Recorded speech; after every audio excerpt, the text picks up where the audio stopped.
आज का ये वीडियो बहुत ही खास होने वाला है क्योंकि आज के इस वीडियो में हम आपको बताने वाले हैं भारत में कुल कितने वेद हैं और इसे कैसे बनाए गए और इसके बारे में आपको पूरा डिटेल से जानकारी देने वाले हैं। तो चलिए इस वीडियो को स्टार्ट करते हैं।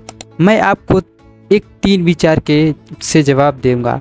सबसे पहले देखिए, भारत में कुल कितने वेद हैं, वेद कैसे बने, वेद पर एक रियल स्टोरी कैसी बनी। चलिए जानते हैं भारत में कुल कितने वेद हैं। भारत में 4 वेद हैं, ऋग्वेद, यजुर्वेद और सामवेद और अर्थवेद। तो ऋग्वेद जो है वो मंत्रों का वेद है, यानी देवताओं को स्तुति, प्रकृति और के आधार पर बनाया गया है। और दूसरा जो है यजुर्वेद जो है यज्ञ और कर्मकांड का वेद भी कहा जाता है। इसको कर्मकांड और यज्ञ के बारे में बनाया गया है। तीसरा वेद है जो सामवेद है, इसमें संगीत और स्वर का वेद है, यानी कि संगीत और भाषाओं को बोलने के लिए इसमें अर्पित किया गया है। चौथा वेद है अर्थवर्ध वेद, जीवन की आयुर्वेदिक औषधि और लोक कल्याण का भी वेद इसे कहा जाता है। ये चारों वेद थे और वेद कैसे बने इसके बारे में आपको आगे बताते हैं। सबसे पहले, वेद मानव रचना नहीं मानते, अपरूपेश कहते हैं, यानी मनुष्य द्वारा रचित, ईश्वर द्वारा, ऋषियों और ऋषिमुनियों द्वारा और श्रवण के रूप में प्राप्त किया गया, ये ऋषियों का मानना होता है। फिर इसमें दूसरा कहा जा रहा है कि प्राचीन काल में ऋषियों ने गहरी तपस्या और ध्यान किया। इस अध्ययन से उन्हें दिव्य ध्वनियाँ और ज्ञान सुनाई दी और शिष्यों को सुनाया। पीढ़ी और दर पीढ़ी यह मौखिक रूप में चलता गया। बाद में महर्षि व्यास ने इस चारों भागों को व्यवस्थित किया, इसलिए इन्हें देव व्यास कहा जाता है। फिर इसके बारे में ऋषि और उनका ज्ञान जो है कुछ अर्पित हुआ और ज्ञान उन्होंने लिया और उसके बारे में कुछ और भी जानकारी हमें बताने की पूरी कोशिश की, जो कि आगे वीडियो में है। बहुत समय पहले की बात है, एक छोटे से गांव में आश्रम में आरूढ़ी नाम का एक जिज्ञासु बालक रहता था।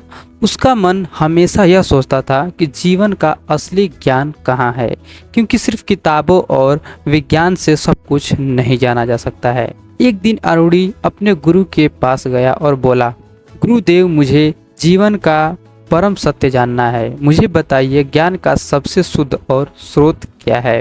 गुरु मुस्कुराते हुए बोले, पुत्र, यह प्रश्न बहुत ही बड़ा है। तुमने यह प्रश्न पूछ करके मुझे भावुक कर दिया।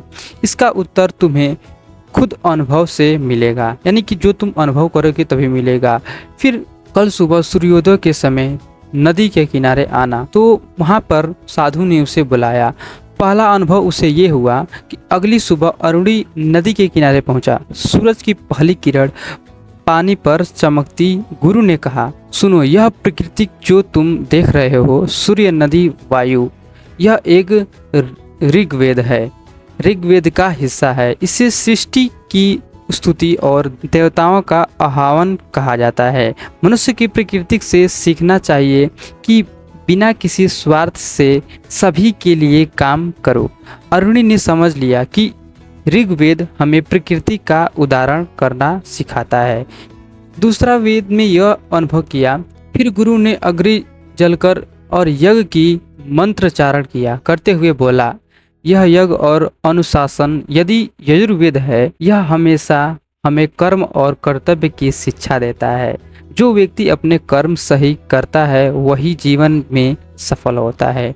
आरूढ़ ने समझ लिया कि कर्म ही जीवन की रीढ़ है। फिर तीसरी बात में उसके अनुभव हुआ। इसके बाद भी गुरु ने वीणा उठाई और समागम करने के लिए स्वर इतने मधुर थे कि पूरी वातावरण शांत और आनंदमय हो गया। गुरु ने बोला, यह सामवेद है। यह हमें बताता है कि संगीत और लय जीवन के समस्या लाते हैं। यदि मनुष्य जीवन के सुर को ताल से जिए तो हर कठिनाई आसान से जी जा सकती है। आरूढ़ी का हृदय आनंद से भर गया। चौथा वेद में वह अनुभव किया। फिर गुरु ने जंगल से कुछ औषधियाँ दिखाई और कहा, देखो, यह पेड़ पौधे और औषधि, यह हमें जीवन में स्वस्थ रखने के लिए बहुत महत्वपूर्ण होती है। यह अर्थवेद है, इसे हम अर्थ वेद भी कहते हैं, जो जीवन की व्यवहारिक पक्ष को सिखाता है कि यह हमें लोक करने और उपचार की विद्या देता है। अरुण ने समझ गया था कि ज्ञान सच्चा वही है जो दूसरे के लिए उपयोगी होता है। निष्कर्ष, गुरु ने कहा, अंत में पुत्र यही 4 वेद हैं, ऋग्वेद, यजुर्वेद, सामवेद, अर्थवेद। ऋग हमें प्रकृति से जोड़ता है, यजुर हमें कर्म की शिक्षा देता है, साम और संगीत और संतुलन सिखाता है, अर्थवेद हमें स्वास्थ्य और लोक कार्य का मार्ग दिखाता है।